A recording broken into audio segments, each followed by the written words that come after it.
So, আসসালামু আলাইকুম everyone and রমাদানুল মুবারক। আশা করি আপনারা সকলেই ভালো আছেন এবং আপনারা হয়তো খেয়াল করবেন যে বিগত বেশ কিছু বছর ধরেই আমাদের সকলের কাছেই মনে হচ্ছে যে সময় খুব তাড়াতাড়ি অতিবাহিত হচ্ছে। এখন এই জিনিসটার দুটো দিক আছে। একটা হলো যে ভালো সময়ও কম সময় স্থায়ী হচ্ছে, খারাপ সময়ও কম সময় স্থায়ী হচ্ছে। তো আজকের ভিডিওটা অনেকটা এর উপরেই হবে। তো চলুন শুরু করা যাক। Okay, now hear me out. Here is the part where the intro plays, but there is catch. এখানে আমি চাচ্ছিলাম সেরকম একটা ব্যাঙ্গার ইন্ট্রো বানিয়ে দিতে, যাতে করে আবারও সে একটা কামব্যাকের ফিলিং আসে। বাট এখানে আমি দুটো জিনিস রিয়েলাইজ করি, সেটা না হয় পরে বলছি, আগে ইন্ট্রোটাই দেখে নিই।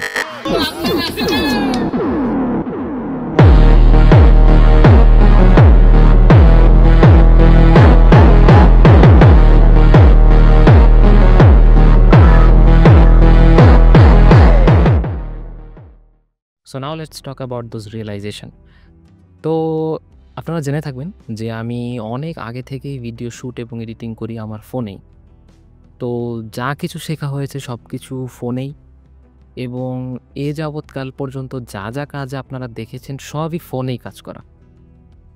বাট দ্যাট ডাজন্ট মিন যে আমি পিসিতে কাজ পারি না বা করিনি। I did, so that I can learn. But যেমনটা আপনারা আমার লাস্ট রিল থেকে জানতে পারেন যে শুধুমাত্র পিসিতে কাজ না করার জন্য আমার স্ট্যান্ডার্ড থাকা সত্ত্বেও আমি একটা জবের অপরচুনিটি হারিয়েছি। So that time I realise this the time when I switch to laptop from phone. So alhamdulillah I got one, and actually I got a gaming one. So alhamdulillah now I can work fluently in my laptop. যখন আমি Adobe Premiere Pro তে real একটা প্রজেক্টে কাজ করতে নিলাম, like the intro of this video, then I realized যে এখানে কোনো built-in preset নেই। আছে কিছু, but those are not actually good. তো যখন আপনি কোনো একটা ইন্টারমিডিয়েট বা প্রফেশনাল লেভেলের কাজ করবেন, তো তখন আপনাকে সব কিছু একদম স্ক্র্যাপ থেকে বিল্ড করতে হবে। ওখানে এসেনশিয়াল সব টুলস দেওয়া আছে, বাট ধরুন যে একটা বেসিক অ্যানিমেশন বা বেসিক ট্রানজিশনও আপনাকে স্ক্র্যাপ থেকে বিল্ড করতে হবে। কিন্তু আসলে যারা প্রফেশনালসরা কাজ করেন নিয়মিত, তারা কি সব কিছুই একদম স্ক্র্যাপ থেকে তৈরি করেন? বিষয়টা কিন্তু একদমই তা নয়। তারা একটা প্রসেস ইউজ করেন যেটাকে প্লাগইন বলা হয়। এটা হলো একটা, ধরতে পারেন যে বাইরে থেকে তৈরি করে আনা কোনো প্রিসেট, যেটাকে আমি সরাসরি প্রিমিয়ার প্রোতে ইউজ করতে পারি। এবং there are a lot of presets, or you can say pack or plugins out there in internet, যার মধ্যে থেকে কিছু ফ্রি এবং কিছু পেইড ভার্সনও আছে। তো সেগুলো ইনস্টল করে নেওয়ার পরে আপনি সরাসরি সেখান থেকে প্রিসেট, ট্রানজিশনস আর টেক্সট অ্যানিমেশন এগুলো ওয়ান ক্লিকে অ্যাড করতে পারেন। বাট দ্য থিং ইজ, এই সেম কাজটাই আমরা মোবাইলের অ্যাপসে যেমন ধরুন ক্যাপকাটে করে থাকতাম, বাট সেখানে যদি আমি ওয়ান ক্লিকে একটা অ্যানিমেশন রেডি করে ফেলি বা একটা ইফেক্ট দিয়ে দেই, তাহলে সেটাকে বলে যে এরা তো ছাপরি ইউটিউবার, বা বলে কোনো এফোর্ট নেই, এফোর্ট ছাড়া কাজ। But the same things happens, almost the same thing happens in Adobe Premiere Pro when you use plugins. So the final verdict is, বর্তমান সময়ে এসে যেখানে প্রতিনিয়ত প্রযুক্তির উন্নতি হচ্ছে, I don't think anyone cares about the process. They just want results. তো it doesn't matter আপনি প্রিমিয়ার প্রোতে করছেন নাকি ক্যাপকাটে। The one thing you just want to be sure about is your quality. That's all. But that was not our topic. Our topic was good time and bad time. So সেখান থেকেই প্রশ্ন আসে যে আমি এই বিগত 4-5 মাস ধরে আছি কোথায়। তো আপনারা যেমনটা জানেন, আমার ভার্সিটি লাইফ শুরু হয়েছে, and there's been many things. তার মধ্যে কিছু খুবই ডিসগাস্টিং, ডিসরেসপেক্টফুল, ইমোরাল অ্যান্ড ডিসগ্রেসিং ছিল, যেগুলো মানে খুবই বাজেভাবে এই কালচারের ভিতরে ঢুকে গেছে, এবং কিছু খুবই ভালো দিক ছিল। তো mixed feelings. Hair comes the terms good time and bad time. তো যদি আমি ধরি যে আমার খারাপ সময় যাচ্ছিল, তো সেটাও যেমন শ্রিঙ্ক হয়ে গেছে। আবার ধরুন যে ভালো কথাটা বললাম, সে টাইমটাও শ্রিঙ্ক হয়ে গেছে। আবার যেহেতু খারাপ টাইমটা শ্রিঙ্ক হয়ে গেছে, তাই ভালো টাইমটা দ্রুত আসছে, আবার দ্রুত যাচ্ছে, আবার দ্রুত আসছে। তো দ্যাট ওয়াজ দ্য থিং। আর যেটা আমি বললাম যে ভালো এবং খারাপ বিষয়গুলো, সেগুলো নিয়েও ভিডিও বানানো যায়। বাট এখন বানাবো না। তার কারণ আপনারা জানেন যে আমি যা বিষয় নিয়ে ভিডিও বানিয়েছি, সবগুলোই কিন্তু কার্যকর হয়েছে। যদিও এটা হাস্যকর, আমি শেখ হাসিনার পদত্যাগের সময় ভিডিও বানিয়েছিলাম, সেটা কার্যকর হয়েছে। ইভেন আমাদের এখানে শব্দ দূষণের একটা অনেক বড় প্রবলেম ছিল, এখনও যদিও আছে, বাট অনেক বড় একটা রেশিওতে কমে গিয়েছে। বাংলাদেশ পুলিশের যে কিছু হিংস্রতা ছিল, সেগুলো নিয়ে ভিডিও বানিয়েছি এবং সেগুলো আশা করছি যে ধীরে ধীরে দূর হয়ে যাবে। সো একটু সময় দিতে চাচ্ছি, যাতে করে দেখবো যে আসলে এটা কোন দিকে যায়। দেন আমি একটা ভিডিও তো বানাবো অবশ্যই, ইনশাল্লাহ। This issue should be addressed as soon as possible, যাতে করে বাংলাদেশের যে শিক্ষার পরিবেশ সেটা আরও সুন্দর হয়। So for now, let's cut out the bad part and focus on the funny and good part. So first of all, let's talk about the mess life. তো মেস লাইফ আসলেও অনেক বেশি মেসি, আই মিন অনেক বেশি। আমি আগে ঢাকাতে যখন থাকতাম, তখন আমি আমার আন্টির বাসায় থাকতাম। তো সেখানে বিগত ২ বছর থেকেছি। তো আমি মনে করছিলাম যে যেহেতু আমি বাইরে থাকতে জানি, তো it won't be a big deal for me. But I was wrong. বাসায় থাকা আর মেসে থাকা ওয়াজ টোটালি ডিফারেন্ট। ১ম দিন যখন আমি মেসে পৌঁছালাম এবং আমি আমার বেড এবং টেবিল ঠিক করলাম, তো আমি জাস্ট রেস্ট নেওয়ার জন্য বসেছি।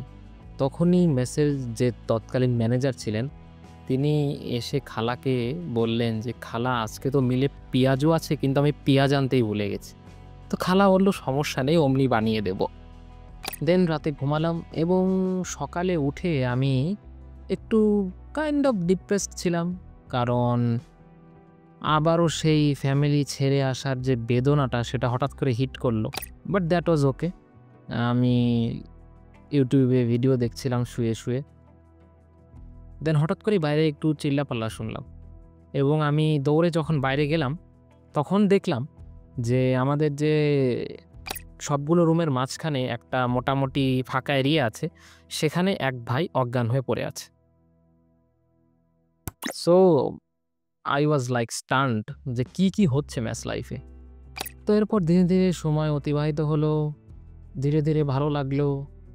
খাওয়া-দাওয়ার একটু সমস্যা হচ্ছিল, যেহেতু আমি মাছ খাই না। তো খাবারের সাথে অ্যাডজাস্ট হতে অনেক সমস্যা হচ্ছিল।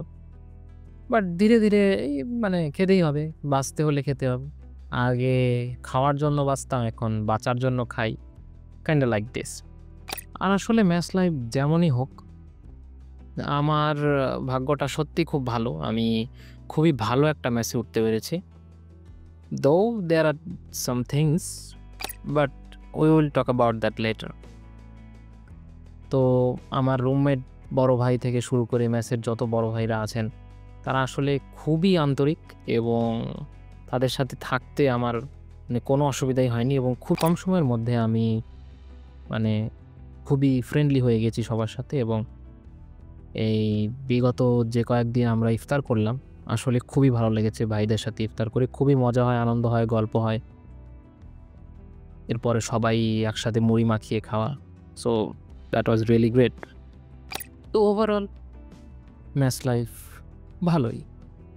তো এবার যদি একটু একাডেমিক লাইফের কথা বলি, তাহলে সেটা অনেকটা এমন যে আপনারা অনেকেই জানেন আমি খুবই ওভার ডিসিপ্লিনড। না, সেটা আমার কোনো ভালো দিকের জন্য বলছি না। এটা অনেক সময় আমার খারাপ দিকের ভিতরেও পড়ে যাচ্ছে। তার কারণ আমি ছোটবেলা থেকে আমার ফ্যামিলি বলুন বা আমি যেসব স্কুল কলেজে পড়েছি, তো সেখানে discipline was a must. Schedule অনুসারে চলতে হবে, উঠতে হবে, বসতে হবে, ঘুমাতে হবে, everything. But in this life nothing is certain, nothing. কখন ক্লাস হচ্ছে, কখন ক্লাস হচ্ছে না, ক্লাস হবে কি হবে না, আবার ক্লাসের শিডিউল দেওয়ার পরেও ক্লাস নাও হতে পারে। তো it was just like the mess, it's total messy.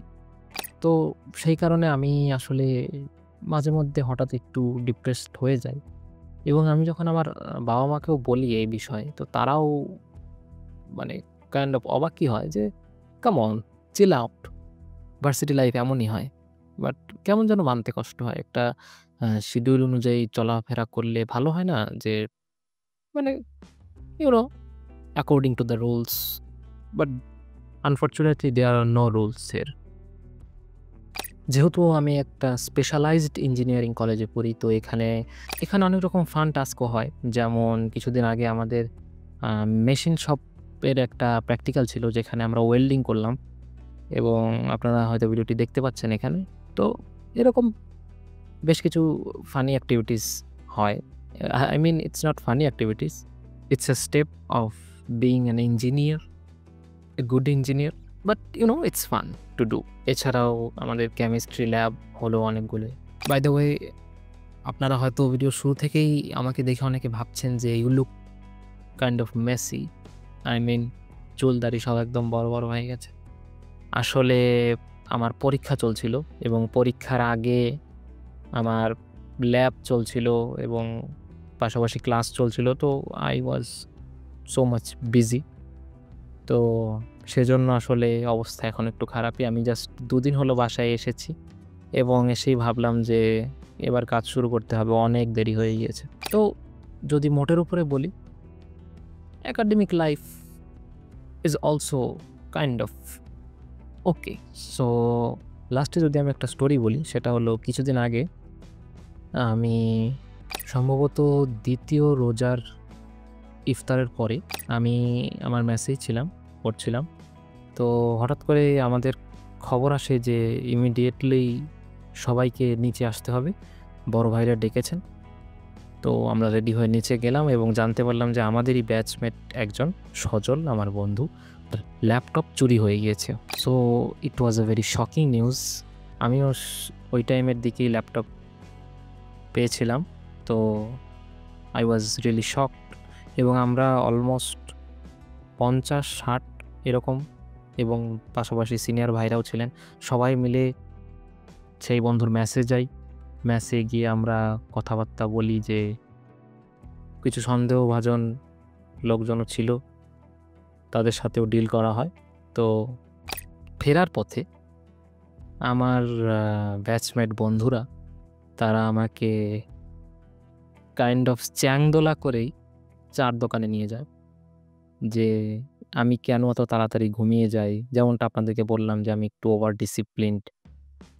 তো আমি কেন তাড়াতাড়ি ঘুমিয়ে যাই, বাইরেও খুব একটা ঘুরতে যাই না, ক্লাসে যাই, ক্লাস থেকে চলে আসি।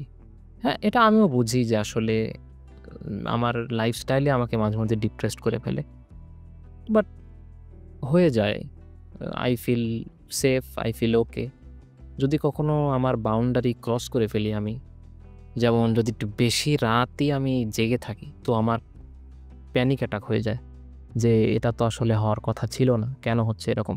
সো তারা আমার এই অভ্যাসটা মোটামুটি ভাঙানোর জন্য বলুন, বা একটু সোশ্যালাইজ করার জন্য, বা আমার সাথে কানেক্ট করার জন্য, তারা আমাকে প্রায় চ্যাংদোলা করেই চার দোকানে নিয়ে যায়।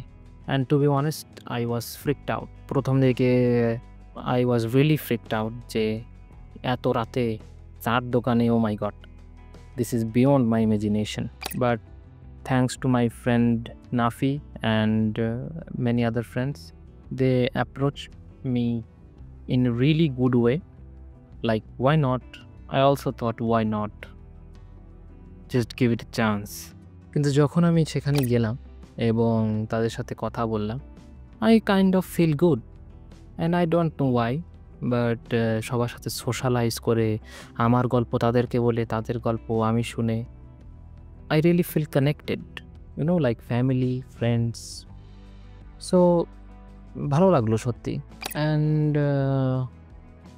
আমার রিয়েলাইজেশন হলো যে আমার আসলে আরও বেশি মানুষের সাথে সোশ্যালাইজ করা উচিত, যাতে করে আমি আমার নিজের যে ওভার ডিসিপ্লিনড লাইফের যে ডিপ্রেশন সেটা থেকে মাঝে মধ্যে মুক্তি পেতে পারি।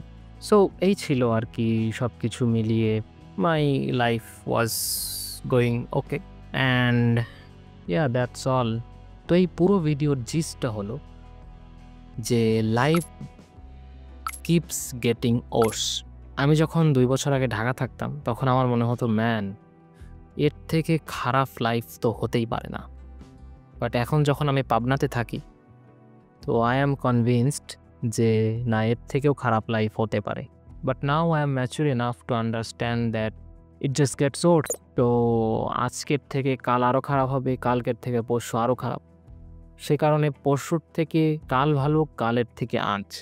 আসলে ফ্র্যাঙ্কলি এখন বুঝি যে না ঢাকা আসলেও বেটার অপশানই ছিল। পাবনার থেকে তো অবশ্যই বেটার অপশান ছিল।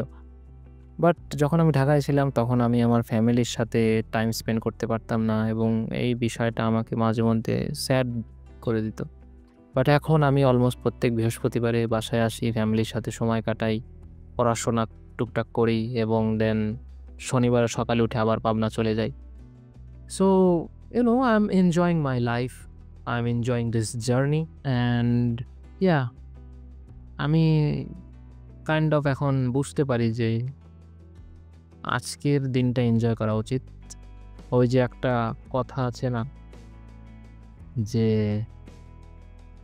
yesterday is history, tomorrow is a mystery, but today is a gift, that's why we call it present. তো কথাটা সত্যি বাস্তব।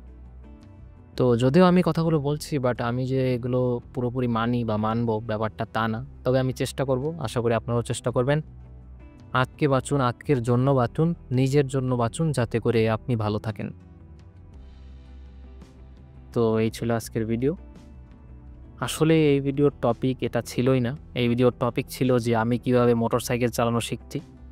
But for gods sec I couldn't make it, but I am trying my best এবং stay tune. শীঘ্রই আমরা আমার motorcycle চালানোর experience বা টিউটোরিয়াল বা হোয়াট এভার ভিডিও নিয়ে হাজির হব ইনশাল্লাহ। So that's all.